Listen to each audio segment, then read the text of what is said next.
चलिए, नागरी लिपि का आरंभिक लेख हमें कहाँ से मिलती है। पांचवा चैप्टर आज शुरू किया जा रहा है। पांचवा चैप्टर का ऑब्जेक्टिव है, इम्पोर्टेंट ऑब्जेक्टिव कराया जा रहा है, जो 2024 में यहीं से आप लोग का छपने वाला सवाल आएगा डायरेक्ट। 24 में यहीं से छपेगा। नोट डाउन करके पूरा चलना है, पूरा बढ़िया से ऑब्जेक्टिव देखते चलना है। नागरी लिपि की आरंभिक खेल हमें कहाँ से लेख हमें कहाँ से मिलती है। आप लोग आंसर बताइए सोच समझ करके, क्या आंसर इसका हो सकता है। इसका आंसर हमारे हिसाब से इसका आंसर हो जाएगा सी, दक्षिण भारत। नेक्स्ट सवाल है, बेतमा दान पत्र किस समय का है। तो बेतमा दान पत्र किस समय का है, आप लोग बताइए इसका आंसर क्या होगा। बेतमा दान पत्र इसका 1020 ईस्वी का है। नेक्स्ट सवाल है, उत्तर भारत से नागरी लिपि के लेख कब से मिलने लगते हैं। 8वीं सदी, 6ठी सदी, 9वीं सदी, 4थी सदी। बताइए राइट आंसर इसका। आप लोग के पास 10 सेकंड समय दिया जा रहा है, बताइए। 8वीं सदी, 6ठी सदी, 9वीं सदी, 4थी सदी। क्या आंसर होगा इसका राइट आंसर। हमारे हिसाब से इसका राइट आंसर हो जाएगा आपका 8वीं सदी हो जाएगा। कौन सा सदी हो जाएगा, 8वीं सदी। राइट आंसर 4 का। आइए, गुणाकर मुले ने मिडिल स्तर की पढ़ाई किस भाषा में की है।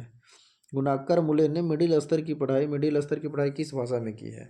मराठी भाषा में, पंजाबी भाषा में, बंगाल भाषा में, अंग्रेजी भाषा में। किस भाषा में की, आप लोग आंसर बताइए। इसका राइट आंसर हो जाएगा क्या, मराठी भाषा होगा कि पंजाबी भाषा होगा कि बंगाली भाषा होगा कि अंग्रेजी भाषा होगा। हमारे हिसाब से इसका राइट आंसर आपका हो जाएगा मराठी भाषा। मराठी भाषा हो जाएगा, ये आंसर हो जाएगा इसका। नेक्स्ट सवाल है, मुले ने अंग्रेजी व हिंदी की पढ़ाई कहाँ पर की है। मुले ने अंग्रेजी एवं हिंदी की पढ़ाई कहाँ पर की है। तो मुले ने अंग्रेजी और हिंदी की पढ़ाई कहाँ पे की, आप लोग बताइए। दिल्ली में कि जौनपुर में कि वर्धा में कि इलाहाबाद में किया था। तो 5 का राइट आंसर सी हो जाएगा, वर्धा में किया था। कहाँ से किया था, वर्धा में किया था। राइट आंसर इसका सी, वर्धा। बांग्ला लिपि प्राचीन नागरी लिपि की है। बांग्ला लिपि प्राचीन नागरी लिपि की है। क्या है यह बताना है। ए में है पुत्री, बी में है बहन, सी में है भगनी, डी में है बहू। राइट आंसर इसका क्या हो जाएगा, तो राइट आंसर इसका बी हो जाएगा, बहन। नेक्स्ट सवाल पे आइए, केरल के शासकों द्वारा सिक्कों पर वीर केरलासेय शब्द किस लिपि में लिखी गई। किस लिपि में लिखा गया था, यह हमको बताना है। पहला है ऑप्शन नागरी लिपि में, दूसरा है ब्राह्मणी लिपि में, तीसरा है नंदी नागरी लिपि में, चौथा है गुरुमुखी लिपि में बताना है। तो 6 का इसका राइट आंसर हो जाएगा, 7 का इसका राइट आंसर हो जाएगा। क्या होगा आप लोग बताइए इसके पहले हम। चलिए, इसका राइट आंसर हो जाएगा नागरी लिपि।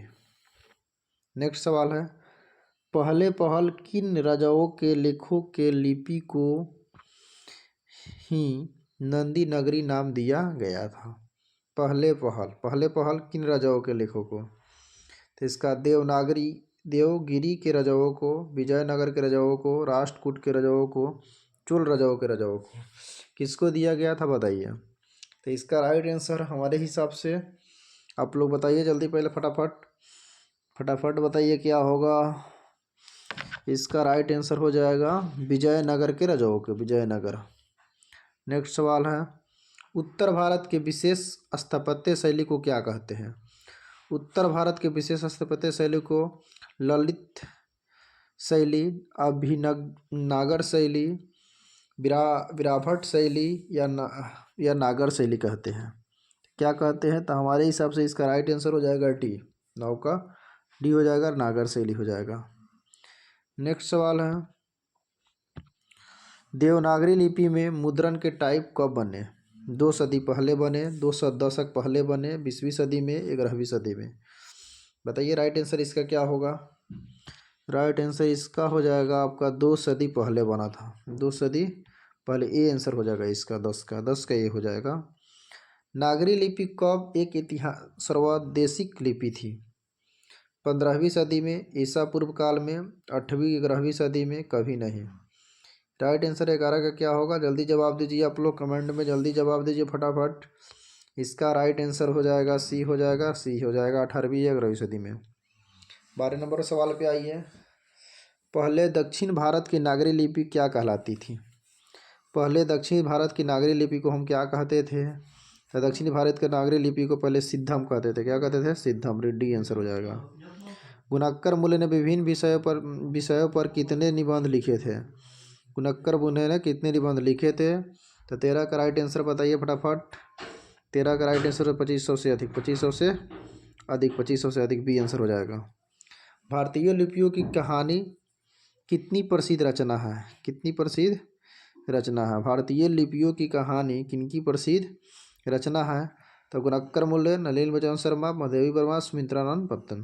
तो किसका है भारतीय लिपियों की कहानी किनकी प्रसिद्ध रचना है? तो गुणाकर मूल्य की है। गुणाकर मूल्य की है। राइट आंसर इसका हो जाएगा ए।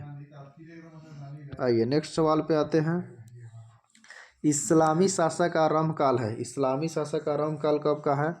बताइए। इस्लामी शासक का आरंभ काल 15 का ये है। 15 का ये हो जाएगा आपका राइट आंसर। 12वीं सदी में है। 12वीं सदी में। गुणाकर मूल्य की मृत्यु कब हुआ था? गुणाकर मूल्य की मृत्यु हुआ था 16 का राइट आंसर बताइए आप लोग। गुणाकर मूल्य का मृत्यु कब हुआ था? तो 16 का आंसर हो जाएगा डी। राइट आंसर डी हो जाएगा। 2009 में हुआ था। किस शासक ने अपने सिक्कों पर राम सीता की आकृति और नागरी लिपि में राम सीए शब्द अंकित करवाए थे? किसने करवाया था? 17 का राइट आंसर बताइए। शेरशाह सूरी ने, हरिहर ने, अकबर ने, चंद्रगुप्त द्वितीय ने। किसने करवाया था? राइट आंसर बताइए कमेंट में जल्दी फटाफट। राइट आंसर 17 का राइट आंसर हो जाएगा सी। इसका हो जाएगा सी। अकबर ने कराया था। नागरी लिपि शीर्षक निबंध के निबंधकार है। तो नागरी लिपि का निबंधकार कौन? आप लोग तो इसको जानते होइएगा। फटाफट इसका आंसर आप बता सकते हैं। इसका राइट आंसर हो जाएगा गुणाकर मूल्य हो जाएगा। गुणाकर मूल्य ये हो जाएगा। नागरी लिपि शीर्षक पाठ किस पुस्तक से लिया गया है?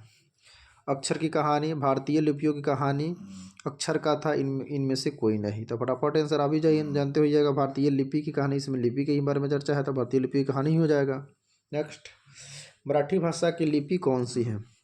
मराठी भाषा की लिपि कौन सी है? ब्राह्मणी है, नंदी नागरी है, देवनागरी है, मराठी लिपि है। मराठी भाषा की लिपि तुम्हारा आपका क्या है? देवनागरी है। क्या है? देवनागरी है। देवनागरी है 20 का सी। नेक्स्ट, टकसाल का संबंध क्या है? टकसाल एक सिक्के से संबंधित है। टकसाल किससे है? सिक्के से संबंधित है। ये हो जाएगा 21 का। सरवन बेल गोला आस्थान का संबंध है। आप लोग बताइए इसका आंसर क्या होगा? सरवन बेल गोला का संबंध, आस्थान का संबंध किससे है? जैन धर्म, बौद्ध धर्म, सिख धर्म, वैष्णव धर्म। किससे है? सरवन बेल गोला से। सरवन बेल गोला का संबंध संबंध है किससे है? राइट आंसर इसका हो जाएगा 22 का राइट आंसर हो जाएगा आपका ए हो जाएगा। जैन धर्म से संबंधित है। किससे संबंधित है? जैन धर्म। राइट आंसर ए हो जाएगा। चलिए आइए नेक्स्ट सवाल पे आते हैं। सिद्धम क्या है? सिद्धम मंत्र है, सिद्धि योगी है, साधु है, एक प्रकार की लिपि है। सिद्धम क्या है? तो सिद्धम एक प्रकार का। राइट आंसर आपका क्या होगा बताइए फटाफट आप लोग। राइट, सिद्धम क्या है? तो एक प्रकार की लिपि है। एक प्रकार की क्या है? लिपि है। नेक्स्ट सवाल, किसे देवनागरी की संज्ञा दी गई है? देवनागरी की संज्ञा किसे दिया गया है? फटाफट बताइए। देवनागरी, देवनागरी किसे कहा गया है? देवनागरी कहा गया है आपका right answer Kashi. Right answer Kashi हो जाएगा। हिंदी के आदि कवि कौन है? हिंदी के आदि कवि माना जाता है सरहद पाठ को, तुलसी को, वाल्मीकि को, निराला को। किसको माना जाता है? जल्दी फटाफट बताइए। सरहद पाठ। सरहद पाठ हो जाएगा राइट आंसर। राइट आंसर सरहद पाठ होगा। ये हो जाएगा। ये हो जाएगा राइट आंसर। अमेघवर्ष कौन था? अमेघवर्ष एक विद्वान था, प्रख्यात राष्ट्रकूट राजा था, एक कवि था, राजवैद्य था। क्या था? फटाफट बताइए। फटाफट बताइए। अमोघवर्ष कौन था? अमोघवर्ष कौन था? अमोघवर्ष कौन था? राइट आंसर 26 का क्या हो जाएगा? 26 का राइट आंसर प्रख्यात राष्ट्रकूट राजा था। बी हो जाएगा। मिहिर भोज की ग्वालियर प्रासित किस भाषा में है? प्राकृत, अपभ्रंश, संस्कृत, हिंदी। किस भाषा में? 27 का राइट आंसर हो जाएगा सी। संस्कृत में है। बेतमा कहाँ है? बेतमा कहाँ है? इंदौर के पास है, इलाहाबाद के पास है, पुणे के पास है, पटना के पास है। किसके पास है? जल्दी फटाफट आंसर बताइए आप लोग। बेतमा कहाँ है? तो बेतमा आपका हो जाएगा इंदौर के पास। किसके पास है? इंदौर के पास है। राइट आंसर है दक्षिण भारत के पांड्या प्रदेश से किस राजा ने पलियम ताम्र पत्र मिले हैं? दक्षिण भारत के पांड्या प्रदेश से किस राजा के पालियम ताम्र पत्र मिले हैं? किसका मिला है? फटाफट 29 का राइट आंसर हो जाएगा राजा वर्गुन के। राजा वर्गुन 29 का भी। नेपाली भाषा किस लिपि में लिखी जाती है? नेपाली भाषा देवनागरी लिपि में लिखी जाती है। किस भाषा में लिखी जाती है? देवनागरी। डी आंसर हो जाएगा 30 का डी। चलिए आइए नेक्स्ट सवाल पे चलते हैं। गुणाकर मूल्य का जन्म कब हुआ था? गुणाकर मूल्य का जन्म कब हुआ था? गुणाकर मूल्य का जन्म आपका हो गया था 1935 ईस्वी। 1935 राइट आंसर ये हो जाएगा।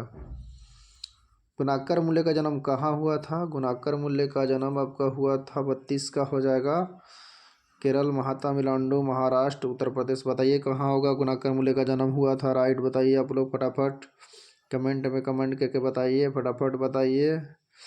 और अपने दोस्तों के पास चैनल को सब्सक्राइब और शेयर करने के लिए शेयर कीजिए, खुद शेयर कीजिए, जितना हो उतना अपने दोस्तों के पास शेयर करना मत भूलिए चैनल को। इसका राइट आंसर क्या होगा बताइए? गुणाकर मूल्य का जन्म कहाँ हुआ था? गुणाकर मूल्य का जन्म महाराष्ट्र में। कहाँ हुआ था? महाराष्ट्र। 32 का सी हो जाएगा।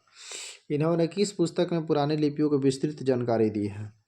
विस्तृत जानकारी दी है 33 का बी में। अक्षर कथा में। कहाँ? अक्षर कथा में। राइट आंसर भी हो जाएगा। गुप्तों की राजधानी को क्या कहा जाता था? पाटलिपुत्र कहा जाता, कुसुमपुर, बिलासपुर, देवनगर कहा जाता था। क्या कहा जाता था? जल्दी बताइए आप लोग राइट आंसर।